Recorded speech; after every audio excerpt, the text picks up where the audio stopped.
Hello viewers, welcome to our channel. నేను మీ చరణ్ పరిమి. విజయసాయి రెడ్డి గారికి BJP గాలం వేసిందా, ఆయన బీజేపీలోకి వెళుతున్నాడా అని చాలా రోజులుగా సోషల్ మీడియాలో చర్చ జరుగుతుంది. దీని విషయంలో విజయసాయి రెడ్డి గారు ఒక సంచలనమైన ట్వీట్ చేశారు. ఆయన క్లారిటీ అయితే ఇచ్చారు ఈ విషయంలో.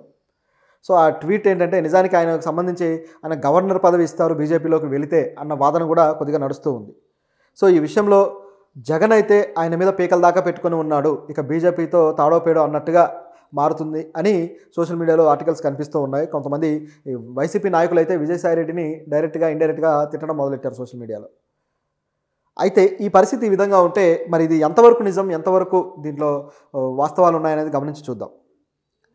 విజయసాయి రెడ్డి గారు చాలా రోజులుగా కాస్త వివాదాస్పదంగా మారి ఈ మధ్య సైలెంట్ అయిపోయాడు.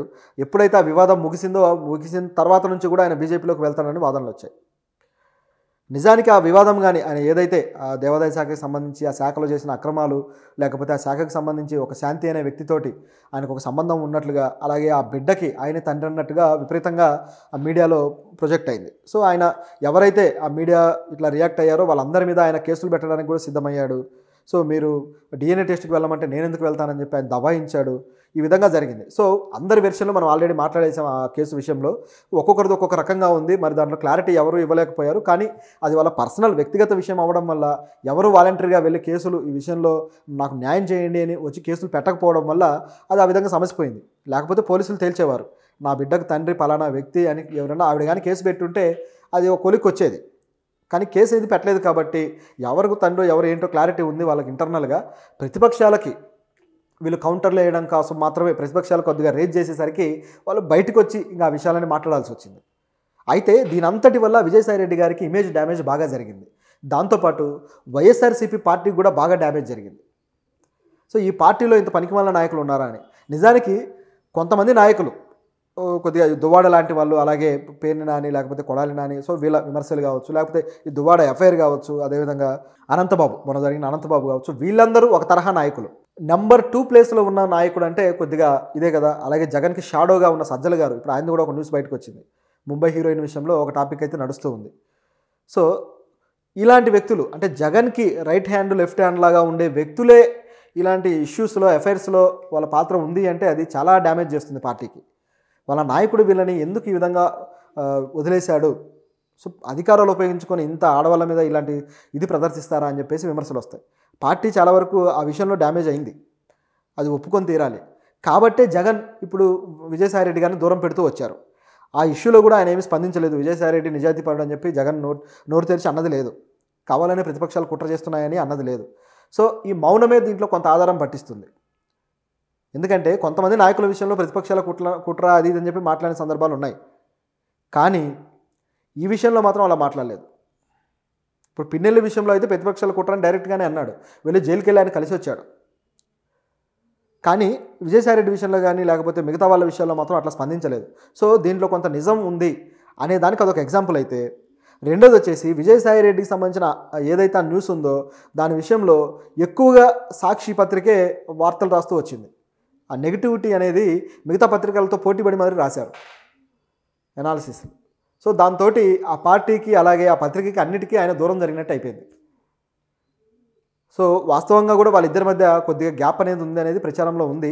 ఆ ఎలక్షన్ టైం నుంచి కూడా ఎప్పుడైతే సజ్జలకు ప్రాధాన్యత పెరుగుతూ వస్తుందో విజయసాయి రెడ్డి ప్రాధాన్యత తగ్గుతూ పోవడము, సజ్జల పూర్తి స్థాయిలో పగ్గాలు చేపట్టడము, అలాగే విజయసాయి రెడ్డి పూర్తి స్థాయిలో గ్యాప్ తెచ్చుకోవడం అనేది జరిగింది. దీంట్లో ఇక ఆ పత్రిక కూడా కొద్దిగా ఆజ్యం పోసినట్టు అయింది.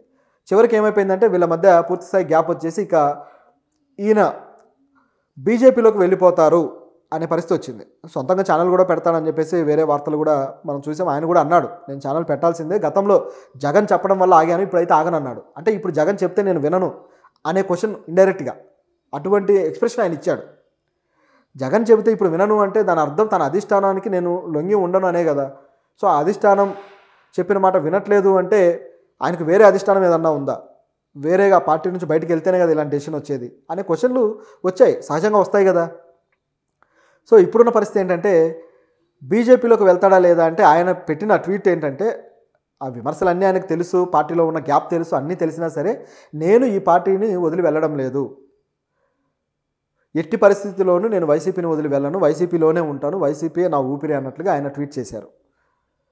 కొంతమంది కావాలని నా మీద బురద చల్లడం కోసం బీజేపీలోకి వెళ్తున్నట్టుగా, పార్టీలో నా మీద బ్యాడ్ ఇమేజ్ తేవడం కోసం ఈ విధంగా మాట్లాడుతున్నారని చెప్పేసి ఆయన అనడం జరిగింది. సో ఆయన మీద ఎవరికైనా బురద చల్లాలనే అవసరం ఎందుకుంటుంది? రాజకీయంగా కొన్ని ఉంటాయి, సహజమే అవి. కానీ వాళ్ళ పార్టీ పత్రికల్లోనే నెగిటివ్ న్యూస్ వచ్చింది కదా, వాళ్ళ నాయకుడే ఆయన సపోర్ట్ చేయకుండా వదిలేశాడు కదా, ఇంకా ఒకరు బురద చల్లేదేంటి? సో ఇక్కడ ఇది ఆలోచించాల్సిన విషయం.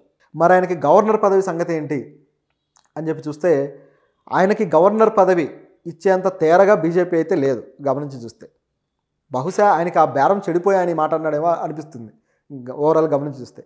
ఎందుకంటే ఆయన పార్టీతో గ్యాప్ ఇచ్చిన తర్వాత ఆయన మాటలు కానీ ఇవి కానీ కాస్త బీజేపీ వైపు మొగ్గు చూపినట్టు ఉన్నాయి. ఆయన 2-3 సార్లు ఆయన సపరేట్గా వెళ్ళి అమిత్ షాని కలిసి రావడం ఇవన్నీ కూడా జరిగాయి గత కొద్ది కాలంగా.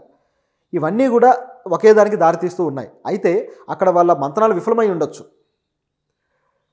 పార్టీ మారితే ఆయనకంటూ ఒక బెనిఫిట్ ఉండాలి కదా. సో ఒక పదవి అయితే నామినేటెడ్ పదవులు ఏదో తీసుకోవడానికి ఆయన సిద్ధంగా లేనట్టుంది.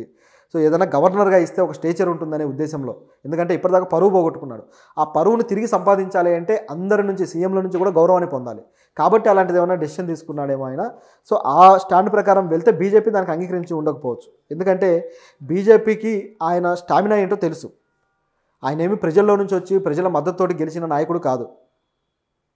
జగన్ ఏదో ఆయనకు దయతలిస్తే పదవులు వచ్చాయి. ప్రజల్లో నుంచి ఆయన ప్రజల మద్దతుతోటి గెలిచిన వ్యక్తి అయితే ఆయనకు సపోర్ట్ ఉంది, ఖచ్చితంగా ఓటింగ్ ఆయనకు ఉంది, మన పార్టీని బలోపేతం చేయడానికి ఆయన పనికొస్తాడు అని చెప్పి బీజేపీ ఆలోచించగలిగేది. ఒకవేళ అలా ఆలోచించినా ఏ నామినేటెడ్ పదవిలో రాజ్యసభకు ఇస్తారేమో, కానీ ఈ విధంగా ఏకంగా గవర్నర్ని చేసే అవకాశం అయితే ఆయనకున్న స్టేచర్కి అయితే లేదు. కాబట్టే బీజేపీ వెనకడుగు వేసి ఉండొచ్చు, మేము అలాంటివి చెయ్యము అని చెప్పి. సో దాంతో ఆయన ఇక పార్టీ మారాల్సిన అవసరం లేదు అని ఆయన ఒపీనియన్ వెనక్కి తీసుకొని ఇప్పుడు ఈ ట్వీట్ చేసి ఉండొచ్చు అనేది చూస్తూ ఉంటే కనిపిస్తుంది. సో విజయసాయిరెడ్డి గారు అక్కడ మంతనాలు ఫెయిల్ అవడంతో ఈ విధంగా చేసి ఉండొచ్చు. అయితే ఇదంతా జగన్కి తెలియకుండా ఉందా అంటే ఆయనకు తెలియకుండా ఏమీ ఉండదు, ఖచ్చితంగా తెలుస్తూ ఉంది. ఎందుకంటే వాళ్ళంతా ఒకటే. మళ్ళీ పైకి జగన్ బీజేపీకి కాస్త దూరం ఇప్పుడు పాటిస్తున్నారు, కానీ మామూలుగా చూసుకుంటే ఇన్ఫర్మేషన్ అనేది ఆయన దగ్గరికి వెళ్ళడం అనేది చాలా సహజం. అయితే ఇక్కడ ఉన్న ప్రశ్న ఏంటంటే, ఇప్పుడు జగన్ పాత పద్ధతిలోనే విజయసాయిరెడ్డి గారిని ఆదరిస్తారా అంటే, పాత పద్ధతిలో ఆయన ఆదరించడానికి కూడా అంతగా స్కోప్ లేదు. ఎందుకంటే ఇప్పుడు వీళ్ళకున్న బ్యాడ్ ఇమేజ్ పోవాలి అంటే ఇప్పట్లో జరిగే పని కాదు. సో ఇది మీడియాలో ఇంకా నలుగుతూనే ఉంటుంది. అదేవిధంగా తనకు ఎవరైతే గతంలో బాగా పిల్లర్స్గా నిలబడ్డారో, ఎవరికైతే ఆయన గతంలో ఒక పవర్ అథారిటీస్ ఇచ్చాడో వాళ్ళందరినీ దూరం పెట్టేశాడు ఇప్పుడు జగన్. సో దీని విషయాలు గమనించి చూస్తే ఇప్పుడు కొత్తగా ఆయనకు ఒక కోటరీ నిర్మించుకుంటూ వెళ్తున్నాడు. కాబట్టి విజయసాయిరెడ్డి గారికి గతంలో ఉన్న ప్రాధాన్యత అయితే అంతగా ఉండకపోవచ్చు.